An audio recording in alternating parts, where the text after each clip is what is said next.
You know, I started this video thinking I was going to do this regular review of the BigBattery Nexus 280 amp hour. Then I decided, you know, I've gotten so much feedback that has basically been Chinese makes a better battery. I'm not sure I could ever trust an American battery, that I decided I'm going to do all the capacity tests first, and then we're going to come back and we're going to actually compare it to other Chinese type batteries that we have. So let's get on with the capacity test. So let me be clear. I'm not here for politics. I'm here for engineering of an American battery. I want to check and see if it deserves to compete in a market full of Chinese batteries. So we'll do the same testing we do with any Chinese battery. We'll do the capacity test. Then we'll do a heat test. And I'll pull out the thermal camera and we'll look inside the battery and see how it's performing. Make sure that the engineering's strong and that this battery deserves to compete in this market. All right, here's the question. Does this battery actually deliver what it claims? So it claims 280 amp hours, and as you can see here from this testing, it delivered 283.4 amp hours. Actually, it overachieved a little bit, 283.4. But capacity is the easiest thing for a battery to pass on its test. The next test is where these batteries start to separate themselves and you start to see some real results. So now we're going to start the stress test. We're going to start off with a bit miner. We'll add some air conditioners. We'll add some house loads into it. And we're going to really push this battery to see how what it says it can deliver, can it deliver, and can it do it safely? Well, so far, things are looking pretty good. But none of this matters if it can't recharge fast. So let's get into what happens when we charge this at its close to max speed. Fast charging matters because in a hurricane or in normal circumstances, you may be charging off of the grid and just need to prep up for a hurricane. You may want to charge from a generator because you had power outage and now you want to recharge early in the afternoon before it gets hot outside or before the storm comes back. You may have some cloudy days or have other emergencies. So it's important that you can charge the battery at its stated capacity so that you understand what and how that capacity works. All right. So here we are on the thermal review. I do want to note you, even here on the thermal, we can clearly make out that is a resistor to protect against surge startup when you flip the battery on. That is really nice. We don't notice anything here of any real concern. All the leads are nice and cool. The connections are nice and cool. The BMS itself is nice and cool. There are some of the diodes here that are a little bit warm. That one right there is at 120 degrees, little resistor. But nothing of any significant temperature here. We're going to pull this down onto the side. Take a look up underneath these panels. You can see everything in there is running nice and cool. No serious heat whatsoever. The side panels here are just running a little over 100 degrees. It is hot in the shed today, so nothing dramatic there. I'm going to pull some of this protection back here. Get a view up underneath there, and you can see there are no cells, no terminals, nothing that looks hot whatsoever. It is not cool enough out for the heating elements to heat up. The connections leading to the terminals is nice temperatures. All right, let's go over what we've learned. And the real question is can American batteries compete? I would say based on today's evidence, I don't think it matters where the battery is built. It matters of the quality of the build and the specs they release and what you can trust and what you can't. Now, let's talk a little bit about what I mean here. Cell capacity 280 amp hours. It exceeded that. 283.4, fairly standard for a battery. You see that with the Chinese batteries. You see that here with the American batteries.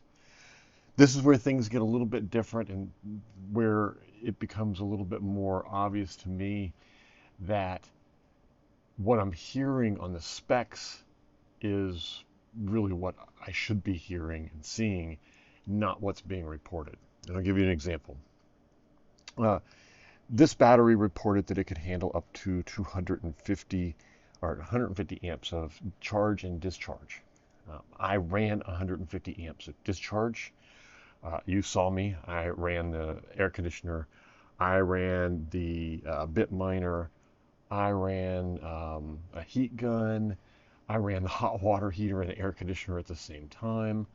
And I ran all of these devices, and at no time did I see any type of heat problem with this. Now, could they have slapped a 300 amp hour bus in it? Or could they have slapped a 300 amp output sticker on it, like some other companies do, and claim they can do it and not have the components inside that cause it? Yeah, but they didn't. What they did is they delivered what it could deliver reliably, which is approximately the same as that one probably could deliver, but that's not what they said. This company has delivered what they said, 150 amp hours. Then when it comes to charge, I noticed the same exact issue. The charge was listed on some older specs at about 110. On some of the newer specs, it was listed at 150. I ran it, and you saw the chart. As the sun burned through the day, I thought, well, perfect opportunity to just use the sun for charging. It ran from 124 to about 148. At one point, I had to tone it down a little bit and shut off some of the chargers to let it go, but I charged the whole battery that way, had absolutely no problem at full steam all the way through, no heat issues, and which I would assume that if it can output 150, it could input. It all comes down to, can the electronics handle it, and it handled it very well. Is there a way that they could probably bump that up to where it could get more? Yes, but the fact is that this is one of the few American battery companies, based on a report that I've seen from other creator on the internet, and he states that this is one of the few companies that actually has the big cycling machines, the battery cycling machines, to test their batteries. And I'm assuming that's probably where this information came from. Why their specs show what they show is because they actually do test their batteries in-house before they go out. Are you going to pay a little bit more for it? Yeah, maybe a little bit more. But at the same time, we get some things here that you're not going to get with other companies. The cheaper models that you'll find, the Chinese models, they don't have the fire suppression. They don't have the heating pads that are in this one. I don't see those. The quality of the loom and the wire wrap and the connections on the inside of this battery and the containers that hold these in place, it is just a really good quality build, and the specs match what the battery can actually perform. And then let's get into a little bit about the case. If we talk a little bit about the case, and I left these panels off for a reason because I wanted to show you, it's IP54, so this here is actually to resist a lot of the water penetration and stuff that you would get from a normal battery. So on something like this, you just get the normal battery. The specs may be overstated a little bit, but here, these actually seal into place and allow you to, according to IP54, under a protected outside environment, you can actually set this battery. Now, the question becomes, what does protected actually mean? My suspicion is it means no direct rain, no direct environment, sun shining on it, things like that. In other words, a well-covered porch or patio would be okay. And that's what I'm operating under, that assumption. Now, if someone has very clear understanding what an IP54 is, then I would love to hear about it. But that was about the best definition that I could get, is that as long as we don't have the elements hitting it directly, then you would be able to put this battery out there. And that's what's really nice, because these seals actually allow this battery to block out that dirt, to block out that the moisture, the light moisture, the indirect rain, and the bit of humidity that you'd get outside. So my verdict is that yes, American batteries can compete with the foreign batteries on a couple of levels. One, the build quality is there, a little bit higher than you will find in the Chinese batteries or the other batteries. Two, the specs have in this case have truly represent what the battery can perform. So I hope this helps you understand that American-made batteries isn't as much about different components or any of that. It's about better engineering around those components and better understanding of what those components can actually safely, how those components can safely perform, so that they can release specs that you can trust and follow, and you can connect up without any fear. I would like to see this battery eventually get to the point where it does have the IP9540 certification. The communications does work.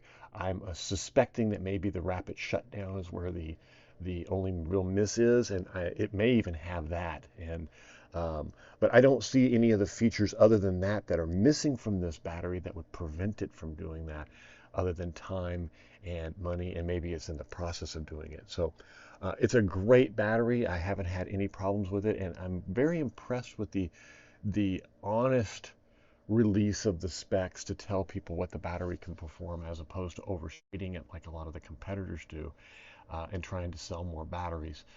But with the warranty of 12 years on this one. Now keep in mind, unlike a lot of the other batteries, this carries a 12-year warranty that is calendar years and not your typical cycles. And therefore you can install this battery and you can cycle it every day, as I have done since I received it.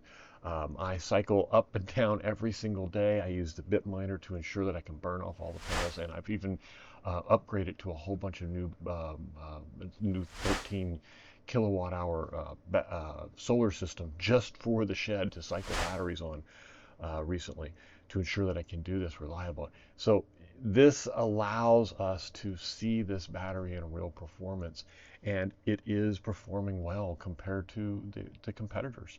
And for 12 years of warranty and 12 years of US support, I think, my opinion is, yes, it's worth a couple of dollars extra for the features that you get, for the quality that you get, the service that you get, the warranty that you get, and the local US tech support that you're going to get. So that's my opinion. I think that that's it. My name is Matt. I am dedicated to solar content, to building whole home backups, building out small systems for RVs, for travel trailers, for even food trucks, or lawn care services. Anyone who needs solar power, or anyone who needs power in a situation that isn't typical, or you would need it during a disaster, or even just to curb your electric bill. Independence is the key here. This is what I build. This is why I build these things. This is why I test these equipment, to figure out what you can use that's safe and that's going to work and best suit your needs. If this is the kind of content that you like, please like, subscribe. If you have a friend that's interested in this kind of content, I encourage you to send a copy of the video, share it with him.